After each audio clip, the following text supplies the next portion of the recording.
Kwan, Program Manager for the Digital Equity Research Center at Metro.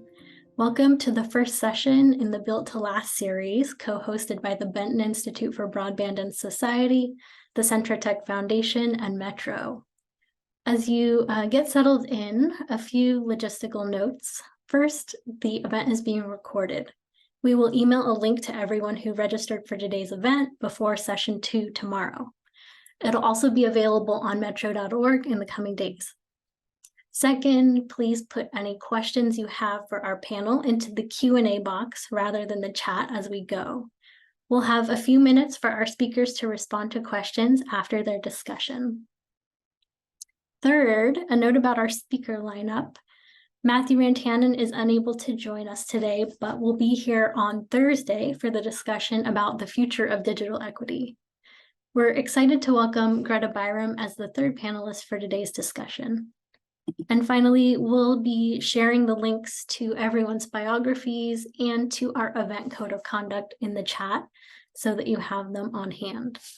So I'm pleased to introduce Nate Hill, Executive Director of Metro, who will kick things off. Hello, everyone. My name is Nate Hill, and I am the Executive Director of the Metropolitan New York Library Council, lovingly referred to as Metro for short.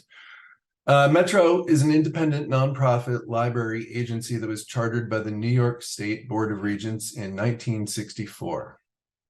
Our mission is to create a sustainable culture of creativity, collaboration, and open exchange for libraries, archives, museums, and cultural institutions in the metropolitan New York region and around the world. We accomplish our mission through leadership, grant making, resource sharing, professional learning, research, software services, creative practice, and more. I am incredibly grateful for the opportunity to partner with the Centra Tech Foundation and the Benton Institute for Broadband and Society on this important program series.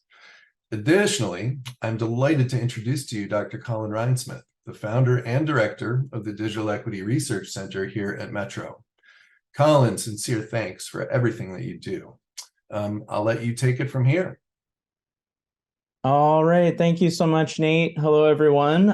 Thank you so much for joining us for this first in our three-part series, Built to Last. I am so excited to be here. Over these next 3 days, we will have a really incredible opportunity to discuss what building for the future looks like based on what we've learned from the past and what's happening in this current moment of unprecedented support for digital equity. But before we begin, I just want to say a quick thank you to some people who made these events possible. First, I want to thank you, Becca Kwan at the Digital Equity Research Center, and Kendra Hills at the Centra Tech Foundation, who played major roles in helping pull these events together. I also want to thank our amazing events team here at Metro for their support with these events. And of course, a huge thank you to the Centra Tech Foundation and the Benton Institute for Broadband and Society for being such amazing co-organizers of these events with us. Now it is my sincere pleasure to introduce Marta Urquia, founding president of the Centra Tech Foundation. A true veteran in this space, Marta has over 25 years of experience managing programs and leading results-oriented policy approaches to improve lives. Before joining CTF, Marta was Chief Program Officer at Education Design Lab, directing the creation of new education models toward the future of work. Previously, she was Deputy Director at the Beek Center for Social Impact and Innovation at Georgetown University, where she led efforts to build the next generation of leaders and approaches to scale social change. Under President Obama, Marta served as Senior Policy Advisor in the White House Office of Social Innovation and Civic Participation, and as Senior Advisor for Social Innovation at the Corporation for National and Community Service, where she built and implemented the first social innovation fund in the US government, a model adopted across federal agencies. Welcome, Marta. Thanks so much, Colin. If I could ask for the slides to come down as we bring folks on. Thank you all today for joining us. Good afternoon and welcome to Learning from the Past, Community-Led Strategies for Digital Equity. In this afternoon's discussion, you will hear about successful efforts in years past that have enabled the creation of digital equity ecosystems in their communities and continue to drive social impact today. Joining us for today's panel are several digital equity experts who have been leading efforts to expand digital access and adoption on the ground in places from Detroit to Philadelphia to New York City and beyond for well over a decade. And following this panel discussion, you will hear from digital equity researcher Karen Mossberger, who will serve as today's respondent. And with that, I'd like to welcome the panelists into the conversation and introduce them to you. Also, the bios for all our speakers, I believe, will be made available through a shared link. Starting with Juliette Fink-Yates, she has been working to address digital equity since 2001, when she was managing a small ISP for 10,000 low-income Philadelphians without internet access for the Critical Path Internet Project. For many years, she worked as the Chief Learning Officer at Philadelphia Fight Community Health Centers at the intersection of adult education, technology, and healthcare. In 2010, she wrote in collaboration with the City of Philadelphia, the broadband stimulus grant that brought $5.4 million to low-income communities to set up computer labs, which became known as Key Spots in 77 locations, reached out to cultivate the key partners involved in that grant and helped to design the program structure, overseeing a team that managed 28 of those Key Spots. Juliette was a founder of the Technology Learning Collaborative, Philadelphia's first professional development organization dedicated to digital literacy providers and advocates, and was a member of the City of Philadelphia's Digital Literacy Alliance until she joined the City of Philadelphia's Office of Innovation and Technology as the first Digital Inclusion Fellow. In her current role as Broadband Infrastructure and Digital Inclusion Manager for the city, Juliette works collaboratively across departments and with local partners to create the city's digital equity plan and to manage a portfolio of programs that will help carry out that plan. Welcome, Juliette. Our next panelist is Greta Byram, who is an urban planner specializing in broadband technologies and tech policy, equity, and governance through program design and collaborative action research. She serves as principal for the Broadband and Digital Equity Principal at HRNA Advisors and is an Opportunity Fund Fellow with the Benton Institute for Broadband and Society, where she focuses on digital safety and security in the context of the Digital Equity Act. Previous to her work with HRNA and Benton, Greta built the Resilient Communities Program at New America, an initiative bringing storm-ready mesh networks to 5 environmental justice communities in New York City. She founded Community Tech New York, a nonprofit organization bringing technical assistance and community organizing support to communities in New York, Detroit, and rural Tennessee. She also co-founded the Digital Equity Laboratory at the New School and stood up the Just Tech program at the Social Science Research Council. Greta lives in the beautiful Hudson Valley. Welcome, Greta. Monique Tate is a director for Community Tech New York, educating community wireless network advocates and enthusiasts across the country, in addition to lecturing in Canada and Germany. She began her work in this field in 2011 and continues implementing broadband sharing in Detroit and New York. She has introduced thousands to community technology and recruited and educated hundreds in digital stewardship, community leadership, community networks, and digital justice coalition building. Monique is co-chair of the City of Detroit Go Data Advisory Commission.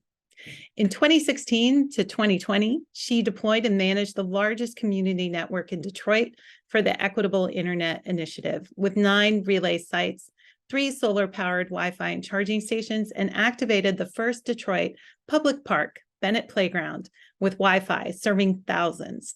This community network is still growing today. Welcome, Monique. So we have a wonderful set of speakers joining us today for this conversation. And with that, I would like to just dive right in. I do want to note that Greta will be leaving the panel just shortly before 5, and I will make time for questions for Greta before she goes. So let's just begin by talking about where things stand today. And then we can go back to the beginning. But I think it's important for us to just start with this current state, this current moment, and what is the state of play with regards to federal investment for digital equity, as each of you sees it, like what's happening right now that's most salient for folks to understand, and what are some of those challenges and opportunities that are presenting themselves? And we'll go ahead and start with you, Juliet. Sure. Thanks, Marta. And thanks for having me here today. So I think where we are right now is in a very important moment. So there's enormous amount of federal investment, particularly related to both treasury funds and capital project funds, and also BEAD funding right now. Those funds have gone to states, directly to state governments and to state broadband offices to figure out what to, how they intend to use that funding. And right now we're in this moment where they are putting together the plans to submit to the NTIA for how they are going to use these funds. And so there's a moment where you can comment and you can influence right in this moment how that looks. They are also required to work on digital equity plans. And there will be commenting periods and process from the state around those plans. But I think where the challenges are here is in for urban environments that, you know, typically have lots of fiber underground, and where there is where they may not seem that, where it seems in the context that they are served, that very little of that money, I think people don't realize, is going to end up in urban environments, if any of it. And so the real challenge, as I see it right now, is how to work collaboratively with folks across the state to inform the state's plans that will lift all boats. So even if they are addressing networks across in rural areas, that changes the paradigm that impacts urban areas too. And so that's some of the challenge and some of the opportunity I think we have in this moment. Thank you. I'm going to go to you, Greta, next. What would you add to that? Thank you so much. And I just wanted to say how honored I am.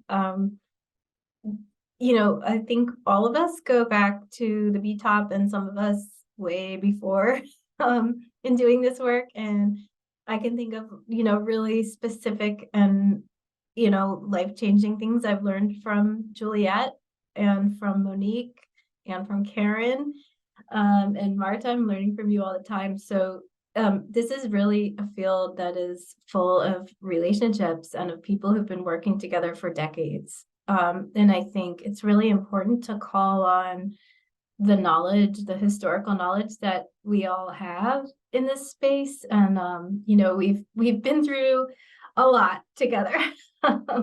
And there's a lot we can learn from the BTOP, the Broadband Technology Opportunity Program, which was the previous stimulus funding package for broadband and digital equity. I think it was 2009 to 2012 or 13. So there were a lot of learnings from the BTOP, and one of them was that, you know, the BTOP was really directed towards urban areas. And I think in sort of response to that, when we got to this current kind of crisis cycle of investment in this area following the pandemic, that there was a need to look also at rural areas in terms of, you know, their needs for this investment. And I think, you know, we're seeing that this is always a really complicated question of how funding gets allocated across different geographies. So I just want to underscore what Juliet said in terms of coming together, finding folks who have been in this space for a while and being strategic about how folks are reading and commenting on digital equity plans and BEAD initial proposals. So that is the moment, as Juliet said, we're in the process. Most states, many states have plans open for comment right now. It's a great time to talk with folks in your communities and across your states. And if there's a lot of lingo in there, because I know there is, to like find someone who knows the language, and, you know, we're friendly, we're around, we want to talk to you. And I think states really want to talk to folks as well. So this is an open moment, and if we're looking to have dialogue. We should all be, figuring out what's the way to lift all boats. That's great. I think it's really important to call out that action that can be pursued right now via public comment. Monique, I want to bring you into this. From your vantage point, how would you describe the current state of play? Oh, you're on mute.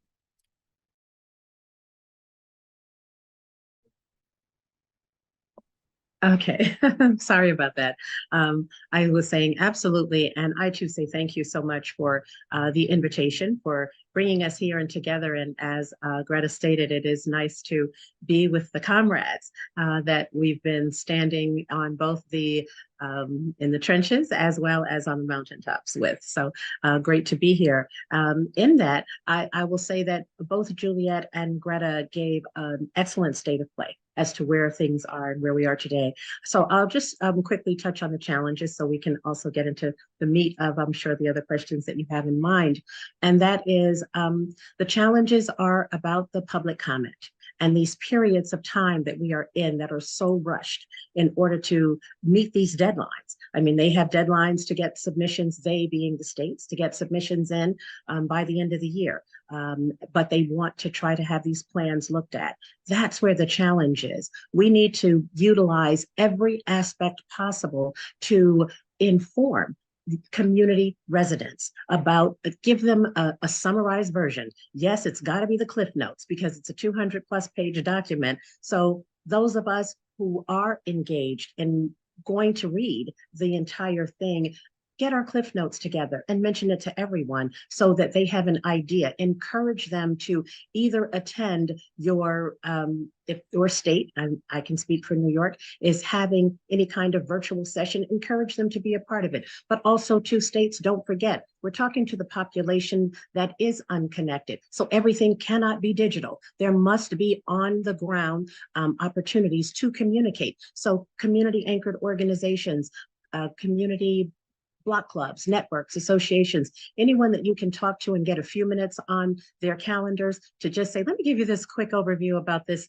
state digital equity plan. And now tell me what you think. What did we miss? What do you need? That's where we really need to be, because we have the advocates involved, but we have to get the people involved. That's the challenge. Yeah, that public comment without engagement doesn't really get us what we hope it will.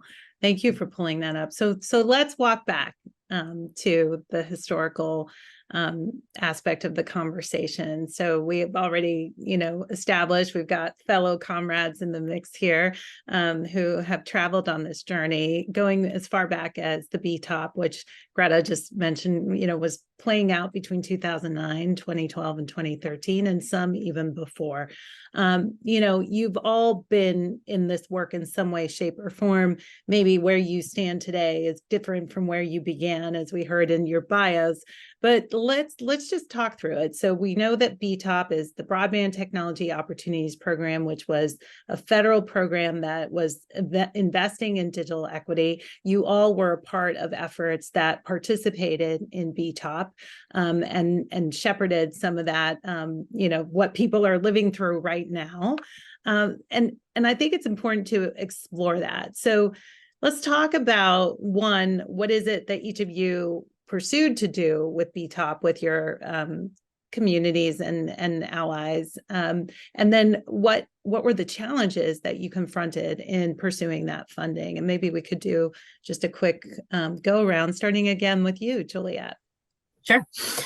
So I think Philadelphia was in a particularly interesting place when BTOP came out. And it's because we had at the time a mayor who took on this challenge and made it a real signature initiative to create something called Wireless Philadelphia. People don't love that I bring this up all the time because it actually did not work. But what it did do was it sort of threw down a gauntlet that said, we're going to try to cover the city in home internet that's a low cost for everybody, right? It was a very early attempt at that. And the reason it didn't work is there's a lot of things that went into that. There's papers that were written about it.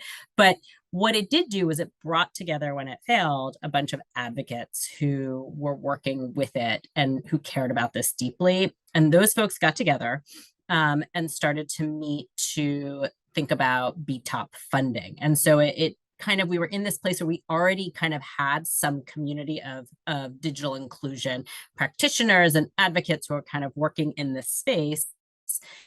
And what we did was kind of we applied for two components of the funding. We applied for public computing centers and then digital literacy programming.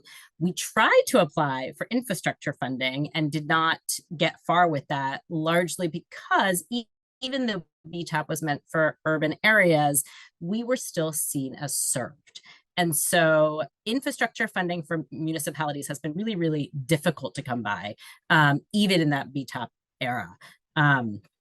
And so because we had these advocates, we were able to get these two funding streams. It brought, I think, almost $10 million to the city of Philadelphia. We had about 10 lead partners of community organizations, the Free Library, government. The city led one of those initiatives, and then another nonprofit led another initiative, but we all worked collaboratively on the funding that was pursued. And we put together applications that mirrored each other and aligned with each other as much as we could, and then brought in community organizations, about another 50 community organizations that got a certain amount of money to do some of the program at their local organizations kind of across the city. So we really did try to cast this very wide net for the BTOP funding. And I think there was a lot of success in that work, huge amounts of success. So many wonderful things came out of that. We stood up all these public computing centers. We had this amazing training boot camp program. We learned all about these amazing digital inclusion programs and digital literacy programs that people were doing out there. So we, I think, took it pretty far. One of the challenges that with that funding that we had was really that it was only technically 2 years. And to do really big programs like this, it takes 1.5 years just to get them started. And then suddenly you're trying to wind them down. And so I think that one of the challenges was even just sort of understanding how long it takes to implement, to get things up to full implementation mode. And then the other challenge that I'm sure we're going to hit more is what happened and what happens after that funding. So I'll pause there to give you an overview of what we did, how we got there, and let others talk a little bit about their programs. All right, Monique, let's hear from you and your BTOP experience. My BTOP experience actually overlaps with Greta, so I'm going to leave her some space. Well, we can weave in and out. That's where I initially met her. But I will say that for Detroit, we had some very unique circumstances going on at that time, because we were just coming out. I can't even say coming out of the Great Recession, because of course, the auto industry was at stake, and that's our livelihood here. And our housing, we had a terrible housing crisis where we had over 60,000 homes that were slated for foreclosure. And then amongst that, we, with a significant layoff, then our city, of course, did a precedented thing and filed bankruptcy, because all of those things were coming together. So we were in a state of emergency all the way around. So my experiences with BTOP were twofold. One, I worked with a project that was the Connect Your Community project, which were the beginnings of NDIA to this day. And that was all about digital literacy. But I also had the pleasure of being introduced to Allied Media and the what is now known as the Detroit Community Technology Project, but we operated under Allied Media because I wanted to find a way to get free internet for my community, shared internet. I said, there's some people somewhere talking about we can get internet together as a group.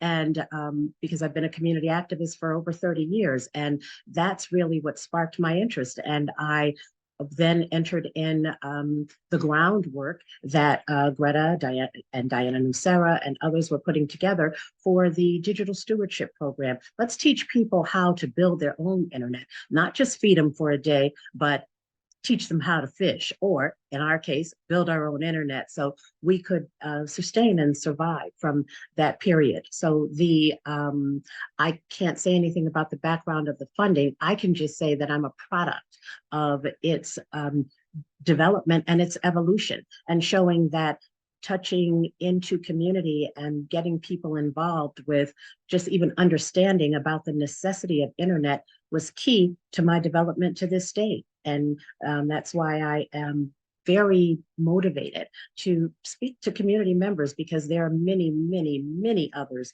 just like me who have been leaders, because communities are led internally. They're not led externally. And if you don't tap into the right sources and people, you're never going to get through.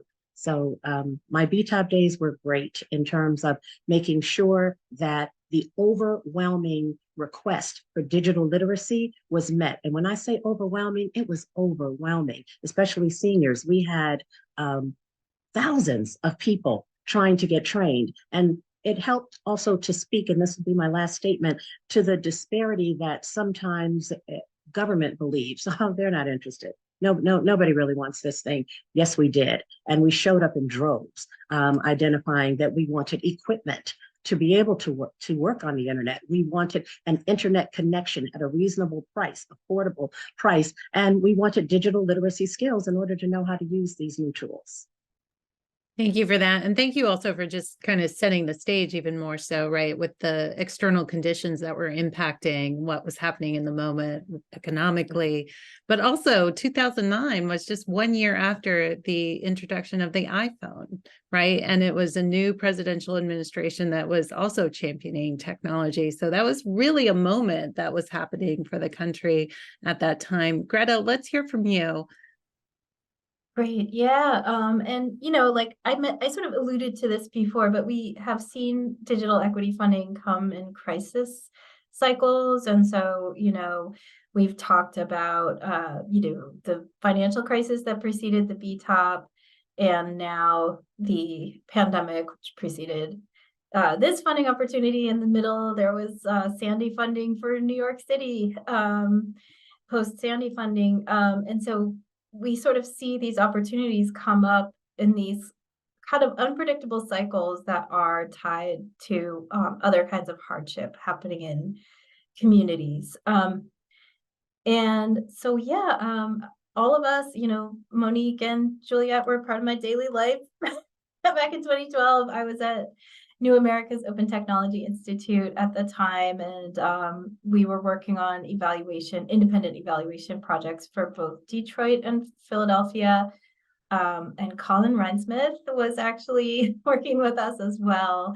And Colin, working with the Free Library of Philadelphia, developed a super interesting and amazing hypothesis, which was sort of borne out by the data, which was to say that, whereas the kind of goal of the BTOP and the success metric of the BTOP was how many people were subscribing to home internet, Colin showed that that equally, if not more important, was how people were coming together in person in the libraries to be among peers where they felt comfortable and supported by the people around them. So they were coming online together.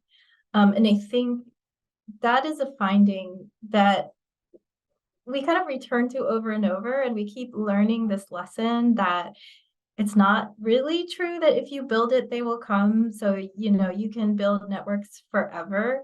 But what matters is that people feel safe and comfortable. And I think as we're looking at new adopters, people coming online right now, we're seeing the same thing. And especially in an era where safety, security, privacy are really huge concerns for a lot of people. There's just a lot to unpack there. And I feel like we keep having to relearn and kind of reteach this lesson of, hey, like networks aren't going to on their own get the job done. And we know that viscerally. I think all of us here, we know this so well.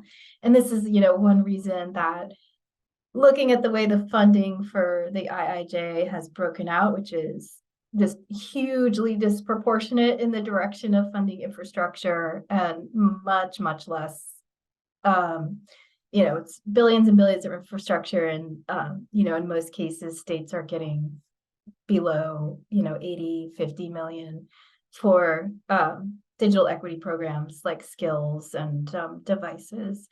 So just naming that off the top. And then the last thing I want to say is I think that the National Telecommunications Information Agency, which is the part of the Commerce Department that has been administering these programs, they've done something really interesting, both in the BTOP and in the Digital Equity Act of today, which was they required that states or potential applicants, cities, had people come together in coalition in order to apply in the case of BTOP. And then with the Digital Equity Act, there's the law actually says states have to talk to people who are most affected by digital inequity, and that solutions must be built out of partnerships. So that, again, this is not just about funding state programs. This is about people coming together and building these long-term relationships who really understand what's at stake. So I just a little props out to our friends at the NTIA for really thinking about social fabric as part of this work.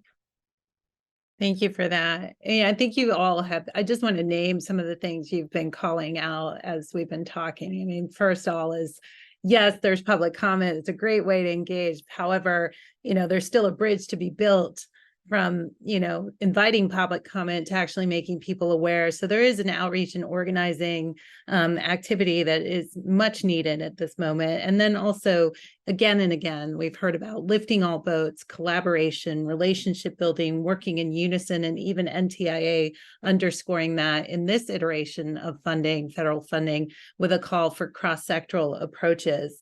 I think important also to note the role of champions, at the seizing of the moment, right? When out of crisis comes opportunity.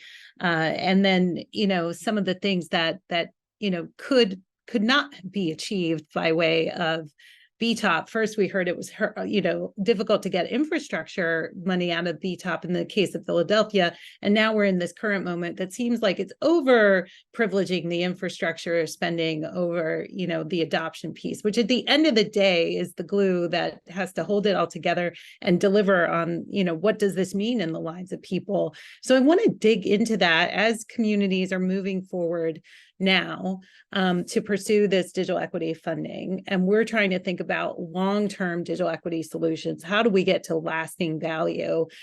Based on your experiences, what you lived then and what you're seeing now, can we probe a bit? Because if there is a gap in funding for, let's talk about the urban environments where we know there is still acute, lack of access, and cities as big as New York City getting slated to get $0, right? And then we know that there is much more money for infrastructure than there is for the actual adoption side of it. Who's going to pay for this? Right, is a question I have. And also, like, where the money's not going to be available, who's going to pay for that? Who's going to make that happen? The marketing and outreach you're talking about, Monique, how's that going to get supported and, made possible? And I think too, this piece that you raised, Juliet, around the need to engage with the states and with other communities within the state to make sure that the cities aren't left out. That's kind of calling into question like the role of government. So let's just walk through. I'd like to start with Juliet, the role of government. You started this work outside of government. You work in government now. You have a point of view. What do you see as the role of government in this moment? So I think that obviously the role of state government, there's a little bit of difference. I just want to acknowledge state government versus municipal government, because the state government's going to get all this money, right? So they have a very particular role in figuring out how to dole it out equitably, right?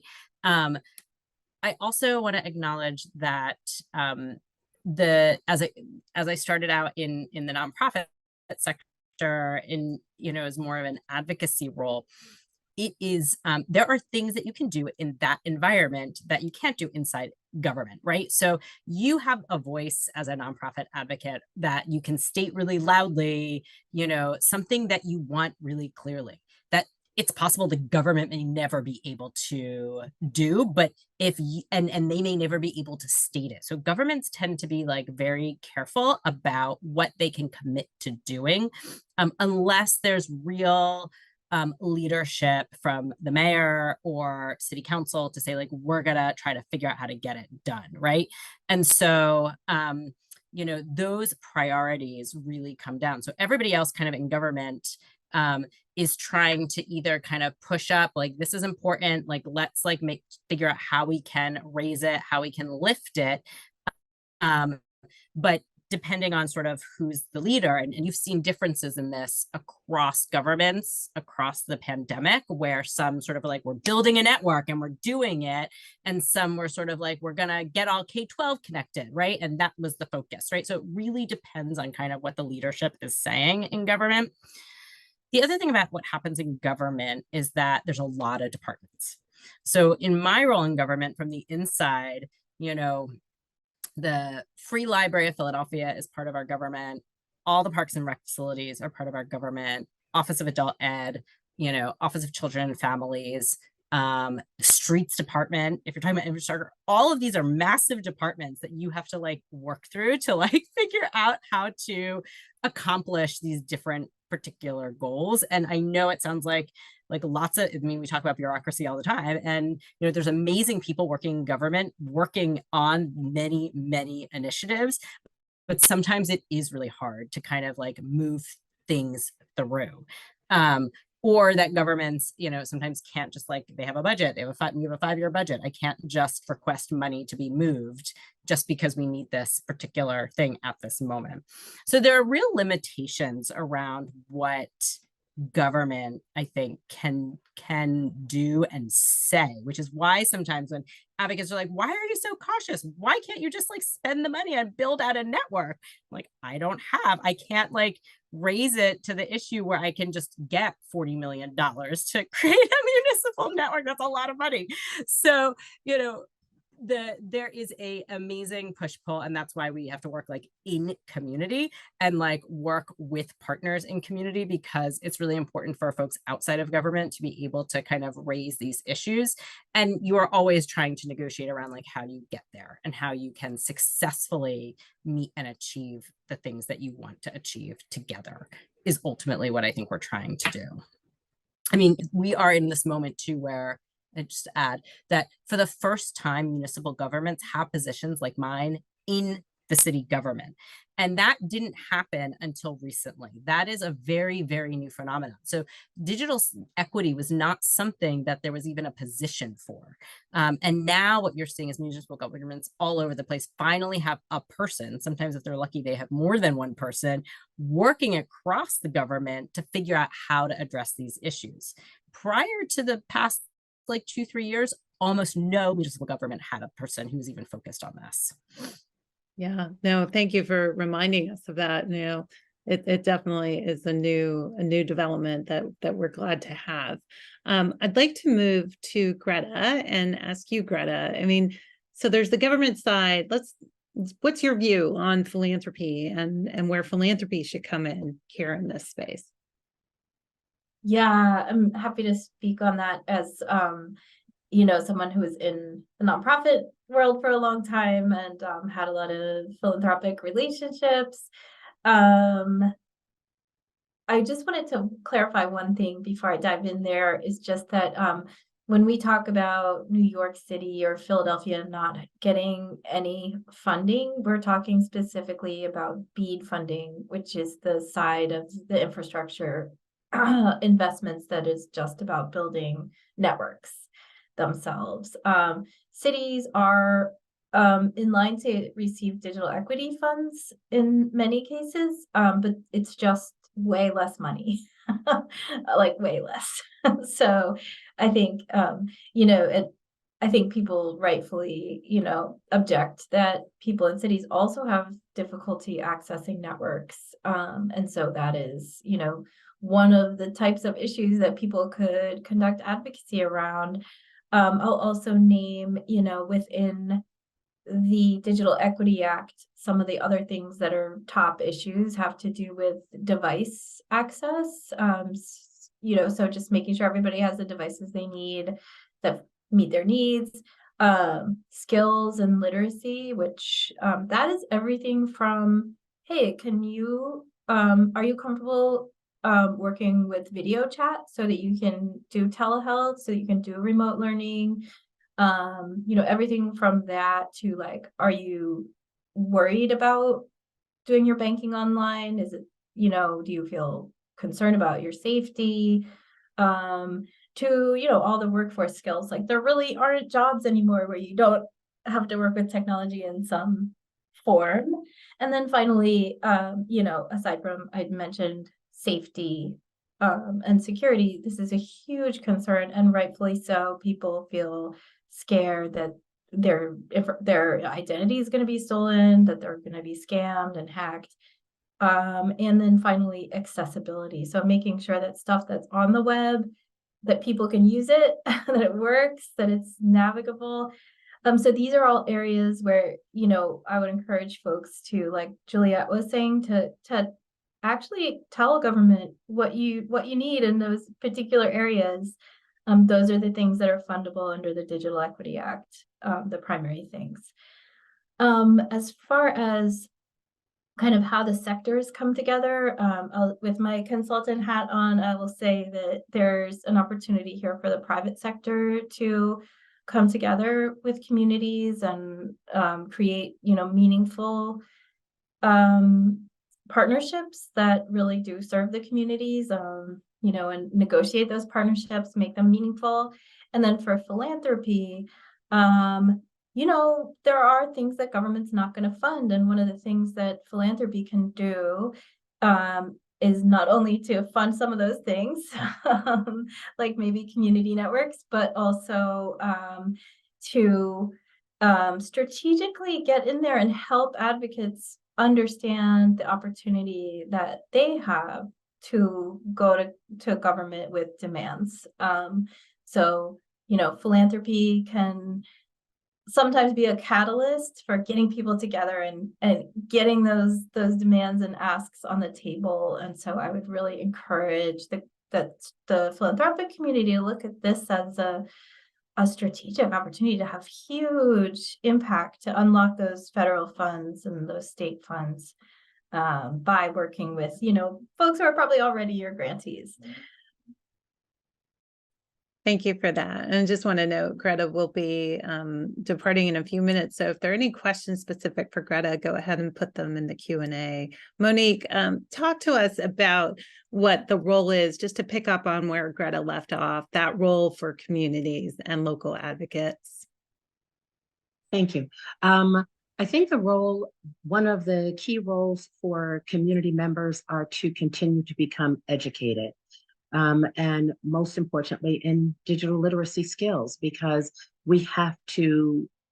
that's the only way that we can engage in anything. And more, we don't even have opportunities of face-to-face or going somewhere and trying to write a letter or leave it or make a phone call. So we have to become educated so we then can use our voice and take advantage of digital literacy opportunities. But as they are communicated and made available, those opportunities for the advocates, their work is to make the information easily accessible and well known. So go to where the people are. As Greta said earlier, it's not make it and they'll come. Libraries are one of my best places and I love them, but whether it's be the digital navigators or administration in libraries understand that their staff has to go outside of that environment to engage with community and bring them back in. So attending various events around your libraries, or if you are an advocate in another way, if you have funding and you've created flyers that just basically talk about safety and some of the basic things that you need to do with your telephone, because many people just get an app like, oh, I just need that app, but you've read nothing about that app. You wouldn't automatically take your phone and turn it over to, you know, a significant other and say, okay, now I want you to read all my text messages and all my emails and look at every single picture on my phone. Well, we just gave that right to such and such when we downloaded their app or did something. So being fully aware of what it is we're doing and that we're giving away. So if we have advocates, maybe identifying, I call them kicker cards. They're those little cards that you see when they're advertising parties or some type of service, but dropping those in local bodegas, restaurants, cleaners, places where we know people are going so that they then can not only see about you and that you're offering those services, but maybe on one side of the card, you just gave them 10 tips to safety. How do you also, in the age that we're in, fight against all of the misinformation that we're continuously faced against? And over the course of this next year, as we're building up to the election, we're going to be faced with an insurmountable amount of false information. And we don't necessarily even understand that it's false because it sounded like such and such said it. I saw that person and, you know, they had this title. So just even helping people to understand how they, you know, offering classes in literacy in that way that specifically speak to how do we identify when it's, you know, not a live person that's saying these things or speaking this to us. So the community has the responsibility to become educated as much as possible and speak up. Use our voice for public comments and requests for what we know that we deserve, because communication is a fundamental human right. And that's what the internet is. Everyone should receive it. And as I said, advocates, we have the responsibility to continue to teach and make information available to our general public, and especially make sure we're touching every element of the public: children, young adults, middle-aged adults with families, and seniors. We've got to hit every part of the population. And because our most vulnerable are our seniors and our children. They're being targeted the most online as well. Thank you for that. Greta, I'm looking at the time and just want to offer you if there's one last thought you want to leave folks with. You know, I saw a question in the chat about state libraries, and I want to just lift it up to say that state libraries and public libraries overall have been doing this work. They do this work every single day. They are our best experts in the needs out there, and I think there are a million ways that we can look to libraries in the implementation process and continue to learn from them. So that's my last word. Thank you so much. Thank you, Greta, and thanks for being with us today. All right. Well, you know, Monique, listening to you, I think it's also really interesting, right? Just the shift in perspective of like where we are versus BTOP. And even prior to that, the Technology Opportunities Program, which was a decade before, where the work was really about convincing people about the value of technology and convincing folks to see low-income communities as, you know, as folks that should be a part of that experience.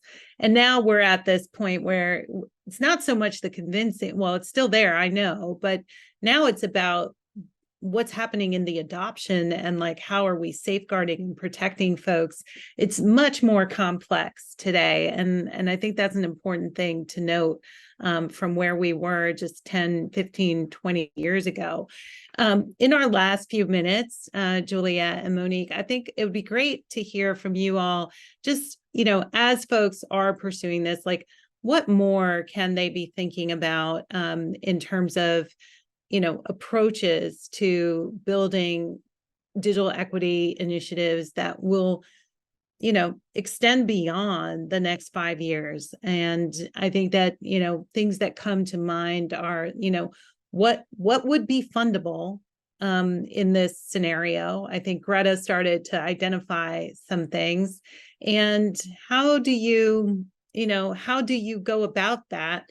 And if there's any kind of specific resources or partnerships or approaches that you would recommend as folks embark on this or are already embarked on it, like how they can continue to evolve their approach. I'll start with you, Juliet. Thanks. I think that the most important thing that we'll see, and that came out of BTOP, and also I think we're going to see again in the digital equity funds that come through, are the need for these coalitions and partnerships. So one of the ways I think to build lasting programs is to develop, if you haven't yet, those coalitions or partnerships, and think about ways to seed it. And I'll give an example. So after the BTOP funding ended, one of the things that we did was we created something called the Technology Learning Collaborative. It didn't have any funding. It was like 5 of us who were previously funded by BTOP in the nonprofit sector, who were able to continue to do some programming, who would meet. We started to meet monthly for like lunch meetings, essentially. And it was all volunteer, and we had somebody from the library, we got someone from the government to come in, and I see a question around how do you get government involved, and I'll talk a little bit about that too. We offered sort of like small training, like for digital inclusion practitioners over the course of a year. So it was very, very small. We started pretty small. And then we started to host a conference. We got a grant, a small grant, I think it was $5,000 from Comcast to host a conference that brought together. So like that, most of the activity that we did was engaging in a listserv and hosting a conference to like gather who's in the room, who's interested in this work, what do they want to hear, what do they want to learn. And so even that level of work is really, really critical, I think, in developing and preparing for funding. Some of that happened as funding appeared, because until we see the guidance for the funding, it's a little bit hard to know exactly what you're going to have to do. But I think we can expect things like, programmatic wide digital literacy or digital skill programs that will want to be funded. And I would suggest that folks think that there's not one right way to do that, that you build your coalition so that local trusted partners get some of that money and they can do digital skills in the way that they know will meet the needs of their particular folks in their community that they serve. So digital skills, we're going to see, obviously devices, that's going to be a big one. Devices are expensive. And so I actually think that there should be other funding, and hopefully we'll see some other funding come out that are directly around device distribution and purchasing, and that we don't have to spend all of our money eating up on devices. But that could be something that's built into the programming that folks should consider. I hope that we'll see things like innovative solutions like mesh networks or sort of community built networks in some of that funding. It should be allowable. And so there could be some real great opportunities there that you could see in a coalition or a neighborhood community group, or some of our tied to neighborhood revitalization programs that kind of can attach themselves to that funding, because they're already doing some of this work. We're seeing this happen already in some of the cities, that they're already doing some of this work. I think we're also going to see funding for things like obviously digital navigators. That's a big one. We're going to see funding for that. So those are the types of programs I expect to see funded through the digital equity funds that will come out, both from the states and directly from the federal government. And the more you can build a coalition of like 5, 10, 15 organizations collectively with a, perhaps a lead fiscal agent kind of taking in the money and then redistributing it, the better off I think you will be. And sometimes that will be city government, but sometimes city government is not the right entity. And so I just want to finish by answering this one question in the comments about if you don't have a dedicated position for digital equity in your municipal government, what to do. I would say that seek out which department might have the best champion. And obviously, if the municipal government also funds, or the library is housed under that government, that's the number one place I would look. The number two place I would look is the workforce or adult education system that is funded through that municipal government. They likely have a lot of experience funding programs already for digital inclusion and digital skills. So they probably have people who care about that and can champion it. And then there might be, I mean, through us, it came from the Office of Innovation and Technology. So there might be like an innovation team, a smart cities person.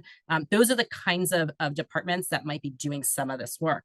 You might also, though, find it in really interesting places, like if they're doing reentry work. There's a lot of really interesting things happening in the reentry space around digital skills and reentry and job. The connection between digital skills and jobs is very, very strong as an economic argument. And so there's a lot of thinking in city government around that too. That's really helpful. Thank you so much, Juliet. Monique, let's hear from you on this. Absolutely. Thank you. I'd be remiss if I didn't, and thank you too for calling out community networks, but I'd be remiss if I didn't mention, my anchor, the Equitable Internet Initiative. And I think that those that funding community networks, and they've expanded tremendously across the country because they are viable solutions, especially when though we may not suffer some of the infrastructure circumstances that rural areas do, we still have a lot of dark fiber, even though it may be there in the ground, because redlining does not permit it to be provided for every community. It is still very, very profit driven.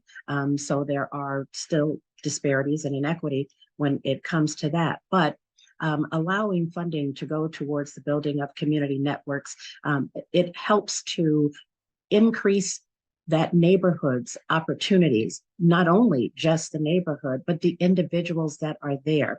Because when individuals are taught skills on how to do that, they have just increased their worth and value in the job sector, because they will be committed to doing this for their communities and vested in it, but also now significantly trained in skills. So externally, it can be used as an opportunity to for them to be able to participate in the workforce at a higher pay scale or higher level, because we have many, many people who are working more than one job, but they are still in poverty because just of how our environments are set up and established. So allowing money to go towards that, and people becoming more engaged in community network building. We have cities still that have prohibitions against having community networks, period.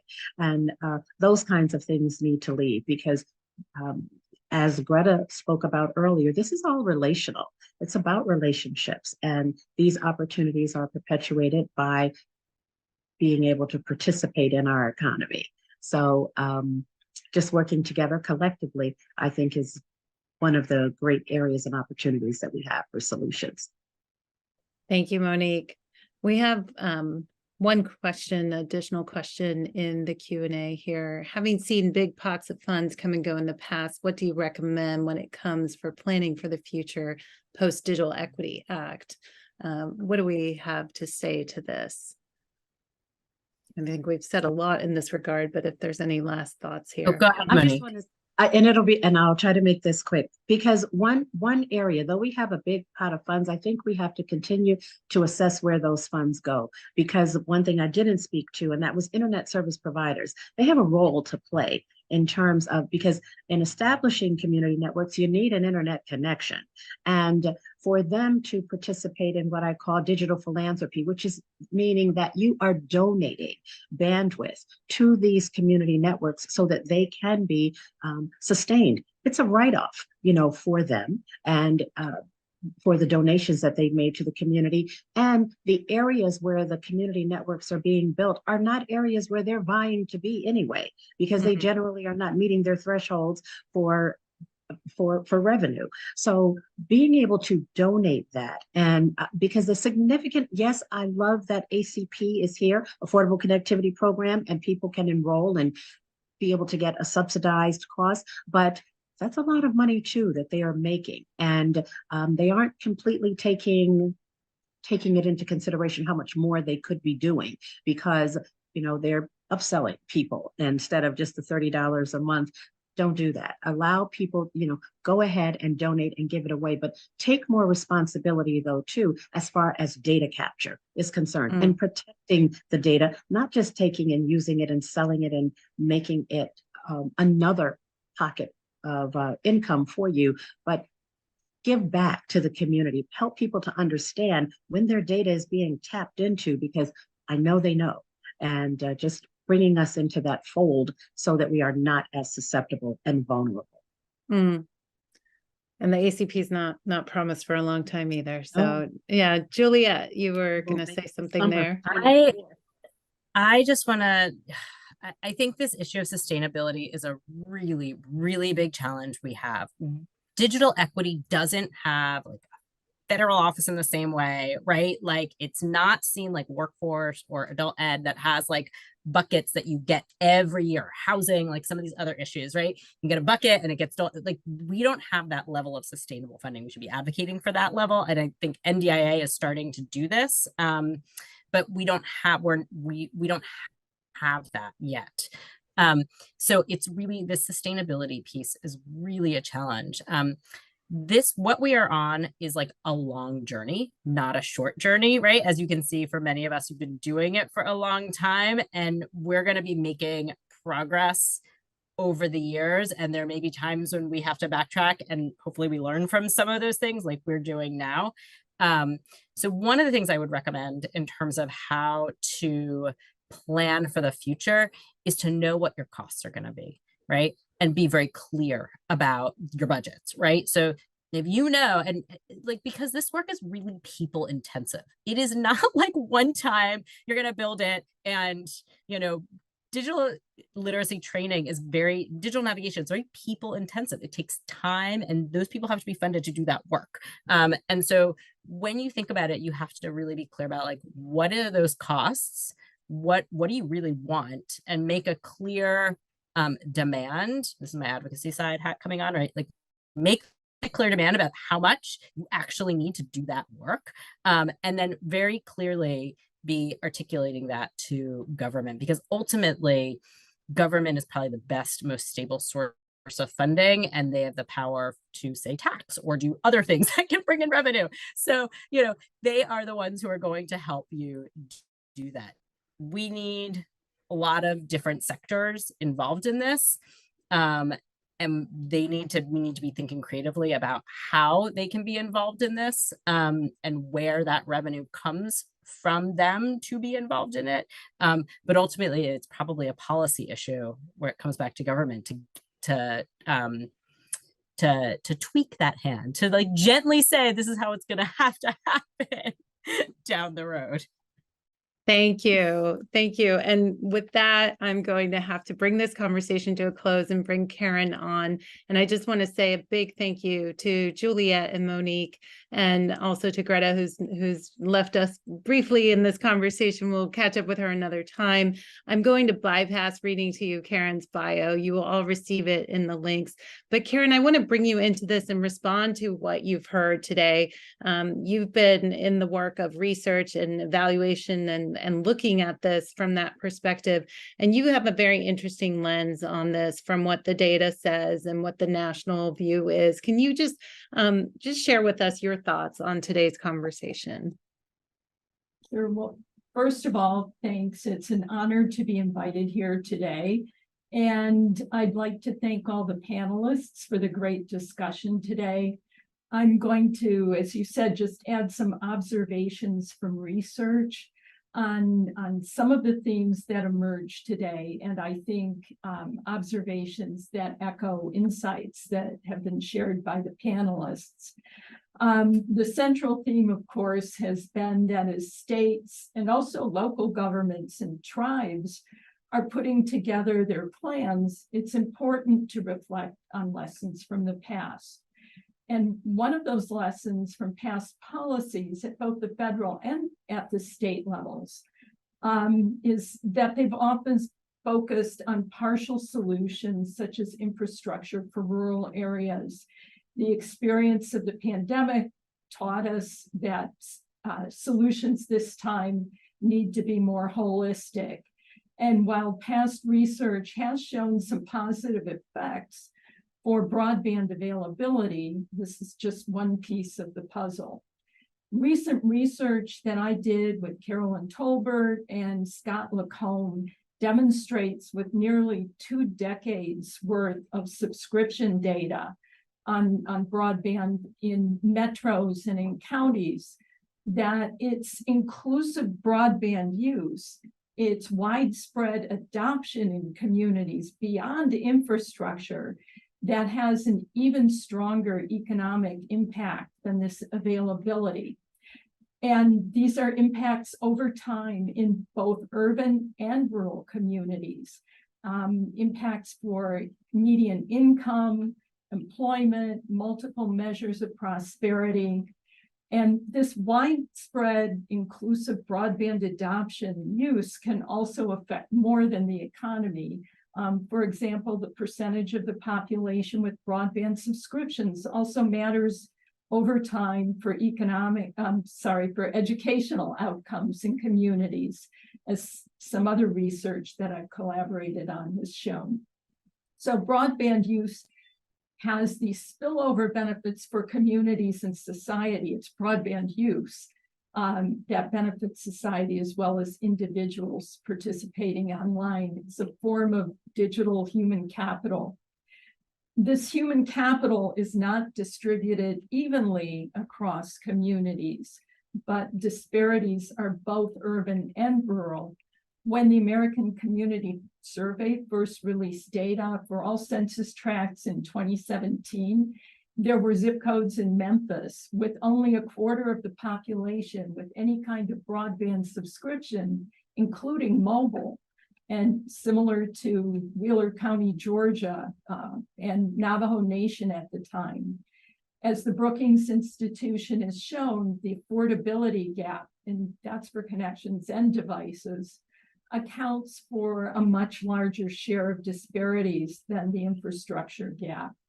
So what lessons can we draw about how we can bring about real change this time? And I think that's a lot of what the discussion has been today.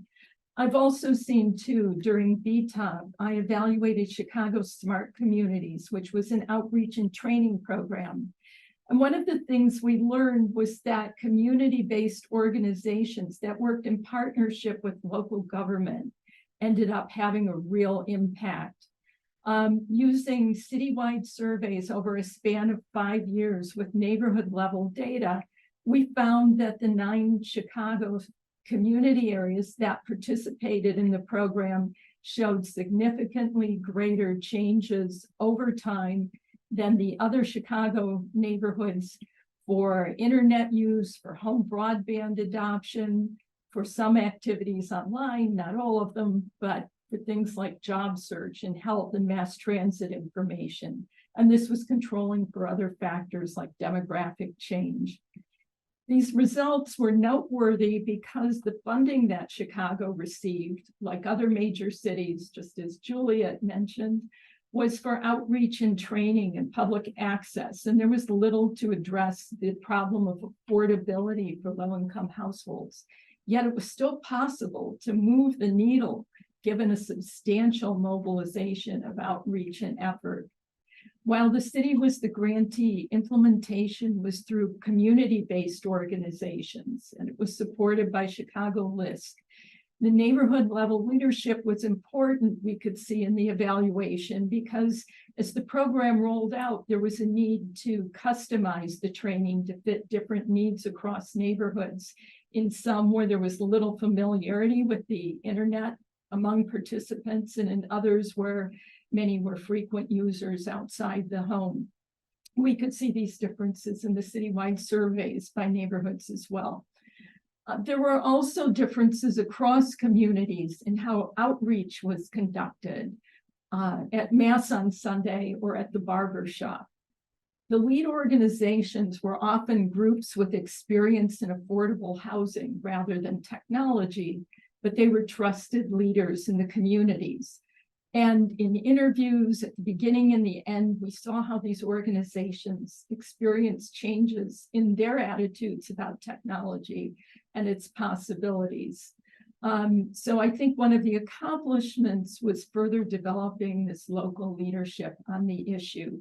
The smart communities also included substantial collaboration with the state and MacArthur Foundation and community foundations as well. Sorry about that. The Chicago Community Trust.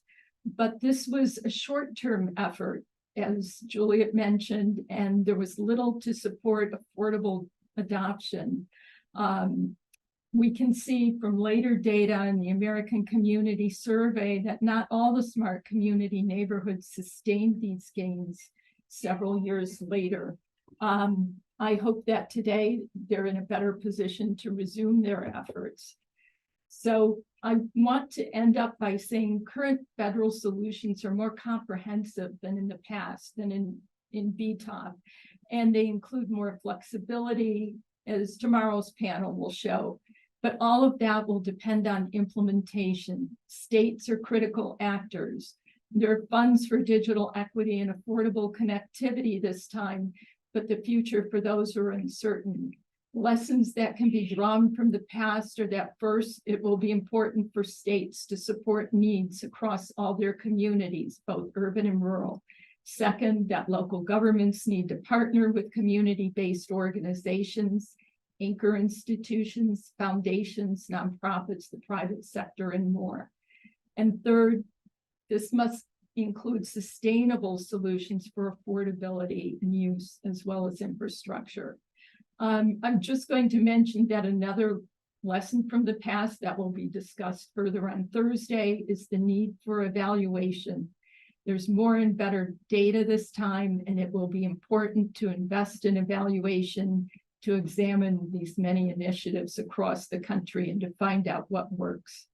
This is a watershed moment for shaping what the broadband future will be, and it's a critical time to learn from the past and to prepare to learn as much as we can from the present to build for gains meant to last this time. Thank you, Karen. That was terrific. And for folks who are furiously trying to capture what she was saying in your notes, there will be a recording for this, the entire panel. I want to welcome back Becca Kwan, who is going to help us close out today's session, and a big thank you to all who have joined. Becca? Absolutely. Thank you so much to our speakers and to everyone who joined us today. I want to give you a little preview of tomorrow's session before we go. We're excited to welcome the Digital Equity Director for NTIA, Angela Thie Bennett, as our keynote speaker, and to have a panel discussion with Jordana Barton Garcia, Juan Muro Jr., and H. Trostel, moderated by Lauren Moore. The link is in the chat if you'd like to register, and we just want to say thank you so much and have a great evening.